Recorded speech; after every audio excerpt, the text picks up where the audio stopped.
అమ్మ నిన్ను గర్భం దాల్చింది, అమ్మ నిన్ను కన్నది, తన ప్రక్కలో పండుకోబెట్టుకుని అమ్మ నీకు స్నానం చేయించింది. ఒకసారి జ్ఞాపకం తెచ్చుకో. పుట్టిన నాటి నుండి నీకు వచ్చే వరకు అమ్మ ఎంత ప్రేమ పంచిందో.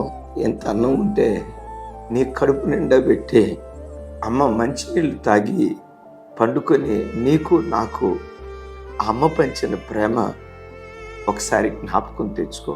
10 మంది పిల్లలను ఒక తల్లి పోషించగలుగుతుంది. ఆ 10 మంది పిల్లలు ఒక్క తల్లిని చూడలేకపోతున్నారు. అనాథాశ్రమంలో జాయిన్ చేస్తున్నారు. 10 మంది పిల్లలుండి దిక్కు మొక్కు లేని అనాథగా ఆ తల్లి అనాథాశ్రమంలో అల్లాడిపోతుంది. ఈ చిన్నతనంలో అమ్మ నీకు ఎట్లా ప్రేమ పంచేదో వృద్ధాప్యంలో ఉన్న తల్లికి మరలా ఆ ప్రేమ అమ్మకు పంచగలుగుతున్నావా?